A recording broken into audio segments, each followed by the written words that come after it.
Henry and Steve were the kings of mean. At least that's what it felt like to their little brother Jimmy. He often found himself at the mercy of their relentless teasing and pranks. Hey Jimmy, watch your step. Henry, the oldest, was tall and lanky with a mop of brown hair. He had a knack for using his height to his advantage. He loved tripping Jimmy with his long legs, making it seem like an accident every time. Gotcha again, Jimmy. Steve, the middle brother, had a mischievous grin permanently etched on his face. His eyes always sparkled with the next big idea. He was the mastermind behind their pranks, always coming up with new ways to torment Jimmy. And then there was Jimmy, the youngest, always on the receiving end of their antics. He felt like he could never catch a break. Can you guys just leave me alone for once? Jimmy was a scrawny kid with big glasses and a head full of messy blonde hair. He often felt out of place among his more confident brothers. He loved comic books, video games, and peace and quiet, none of which he got very often. His brothers made sure his life was anything but peaceful. Henry and Steve made sure of that. They thrived on the chaos they created. They treated Jimmy's life like one giant practical joke, always finding new ways to make him the butt of their jokes. Life with us is never boring, right, Steve? Oh, definitely. Always something fun around the corner. We keep things interesting. Life with Henry and Steve was like living in a constant state of alert. Jimmy never knew what to expect next. You never knew when they were going to strike next. It was like living in a minefield. But one thing was for sure, they were always watching, waiting for the perfect moment to unleash their next evil plan. Jimmy had to stay on his toes, always ready for the next prank. Henry and Steve were experts at pushing Jimmy's buttons. They had a knack for knowing exactly what would get under his skin. They knew all his weaknesses, all his fears, and they exploited them mercilessly. It was almost like a game to them, a game they always won. Boo! One of their favorite tricks was to jump out from behind doors, yelling at the top of their lungs. The louder, the better. Jimmy would nearly jump out of his skin every time. His heart would race, and his face would turn pale. Ah, stop doing that. It's not funny. Another favorite pastime was convincing Jimmy of ridiculous urban legends. They would gather around and tell him the most outlandish tales. Hey Jimmy, did you know if you swallow a watermelon seed, a watermelon will grow in your stomach? It's true. They told him that if he swallowed a watermelon seed, a watermelon would grow in his stomach. Jimmy would sit there wide-eyed and worried. They swore that if he crossed his eyes too long, they would get stuck that way. Jimmy would try it, then panic. And if you cross your eyes too long, they'll stay that way forever. Imagine that. And of course, no day was complete without a healthy dose of good old-fashioned pranks. They were relentless. Why does my sugar taste so salty? This isn't right. They put salt in his sugar, toothpaste in his Oreos, and even swapped his I can't believe it's not butter with real butter. No prank was too small or too big. The swapping, the I can't believe it's not butter with real butter incident was particularly memorable. Jimmy was horrified when he tasted it. Jimmy learned the hard way to always double-check everything. He became cautious, always on the lookout for the next trick. Despite all the mischief, there was a bond between them. The pranks, the scares, and the stories were all part of their unique sibling dynamic. But perhaps their most embarrassing prank involved Jimmy's beloved grandmother, Nana Pat, who was always the heart and soul of family gatherings. Nana Pat was a sweet little old lady who always smelled like freshly baked cookies, filling the house with warmth and love. She adored Jimmy and showered him with affection, always making him feel special and loved. Oh, Jimmy, you're my favorite little guy. You always bring so much joy to my heart. One day, Nana Pat was visiting and the mischievous brothers decided to have some fun at Jimmy's expense.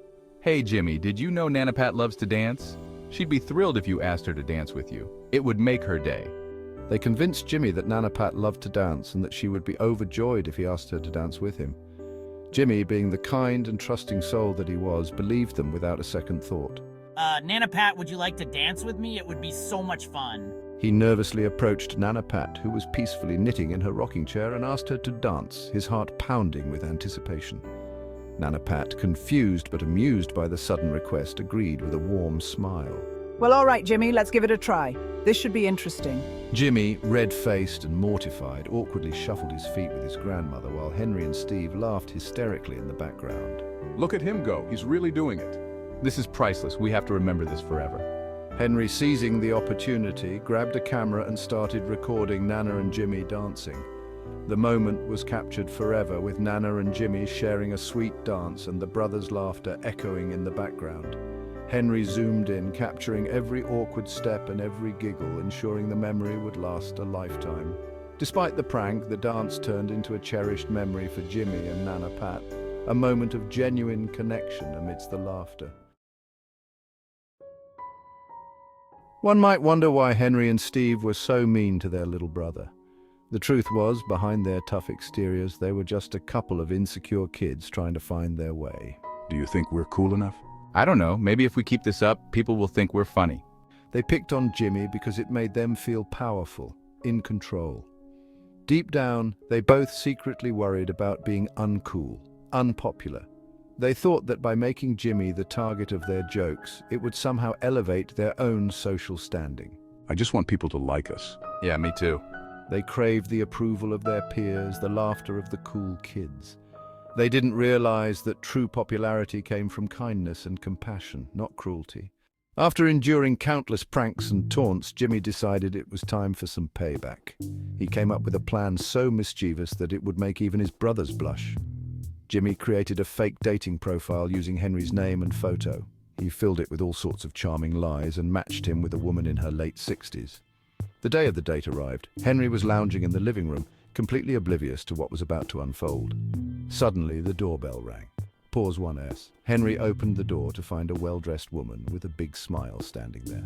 "Hello, Henry. Ready for our date?" she exclaimed. Henry was confused. Who are you? Without waiting for an answer, she grabbed Henry's arm and started pulling him towards her car. Henry, caught off guard, found himself seated in the passenger seat before he could protest. The date was a series of awkward moments, with Henry trying to figure out how he ended up there. From the fancy restaurant to the park, the elderly lady was having a great time, while Henry was just trying to make it through the evening. The climax of the evening came when she leaned in for a kiss. Henry, horrified, jumped out of the car and ran down the road with her chasing after him, shouting, "Henry, come back!" Meanwhile, Jimmy was watching from a distance, barely able to contain his laughter. This was his moment of triumph, his sweet revenge. As Henry ran, he couldn't help but think, Maybe I deserved this. and for the first time, he understood a little bit of what Jimmy had gone through. Sometimes it takes a taste of your own medicine to realize the impact of your actions.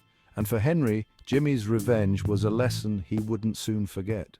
After witnessing the hilarious spectacle of Henry's disastrous date, Jimmy's thirst for revenge wasn't quite quenched. He turned his sights on Steve, concocting another devious plan. It was a quiet afternoon, and Steve was lounging in his room, blissfully unaware of what was about to happen. Meanwhile, Jimmy was busy setting up the next phase of his master plan. He signed Steve up for a local toddler group, a place where parents brought their little ones to play games and sing nursery rhymes. And to ensure Steve would actually go, he ordered a taxi to pick him up. Pause 1S. Suddenly, Steve heard a honk outside. Confused, he looked out the window to see a taxi waiting. Before he could process what was happening, the driver, in a hurry, rushed up to the door and practically pulled Steve into the car. Pause 2S. The car sped off, and Steve found himself at a local community center. The driver handed him a paper with instructions and drove away. Still bewildered, Steve followed the directions and entered the building. Inside, he was greeted with colorful decorations, toys scattered everywhere, and a group of toddlers accompanied by their parents. A cheerful woman approached him with a smile. "You must be Steve. Welcome to our toddler group." Steve's eyes widened in horror as he realized what was happening, but it was too late to escape. He was ushered into a circle of giggling toddlers and found himself participating in games that were far too childish for him. From Duck Duck Goose to Ring Around the Rosie, Steve was mortified. Pause 1S. The highlight of the embarrassment came when he had to sing nursery rhymes with the group. As he sang Twinkle Twinkle Little Star, he could feel his face turning red. The toddlers, oblivious to his discomfort, continued to enjoy the activities. Pause 2S. Meanwhile, Jimmy was watching from a distance once again, his laughter barely contained. This was his moment, his sweet revenge on Steve. As Steve endured the toddler group, he couldn't help but think, Maybe I deserve this. for the first time, he understood a bit of what Jimmy had gone through. Sometimes it takes a taste of your own medicine to realize the impact of your actions. And for Steve, much like Henry, Jimmy's revenge was a lesson he wouldn't soon forget. After the hilarity of toddler time, Jimmy decided that his final act of revenge needed to be something unforgettable. He put his plan into motion by speaking with the principal of the school and orchestrating a surprise that would leave Henry and Steve utterly humiliated. He arranged for a troupe of Greek dancers to come to the school and secretly set up Henry and Steve to join in, all without their knowledge. One sunny afternoon, Henry and Steve were unexpectedly pulled out of their classroom. They were led behind the stage, where a team of Greek dancers awaited them with mischievous smiles. Before they could comprehend what was happening, they were dressed in traditional Greek attire: short tunics, pleated white skirts, knee-high stockings, open-neck shirts, trimmed vests, and long tie belts with tassels. As the curtains opened, Henry and Steve found themselves thrust into the spotlight, facing the entire school. The audience erupted in laughter and applause. The Greek dancers began their routine, and Henry and Steve had no choice but to follow along, their faces flushed with embarrassment. The dance was a whirlwind of steps and movements, and to their horror, they were made to perform for what felt like an eternity. Sweat dripped down their faces as they tried to keep up, their humiliation growing with each passing second. The most mortifying moment came when one of the Greek dancing ladies commanded them to get on their hands and knees and pretend to lick the floor. As if that wasn't enough, she then playfully smacked their bottoms, eliciting roars of laughter from the audience. Henry and Steve felt like they wanted to crawl under the stage and disappear. The entire school was videoing the spectacle, ensuring that their embarrassment would be remembered for a long time. But amidst the laughter and the humiliation, a lesson was learned. Henry and Steve realized the impact of their actions on Jimmy and understood the importance of kindness and empathy. From that day forward, Henry and Steve never bullied Jimmy again, having experienced firsthand the sting of public embarrassment and the power of a well-executed plan for revenge.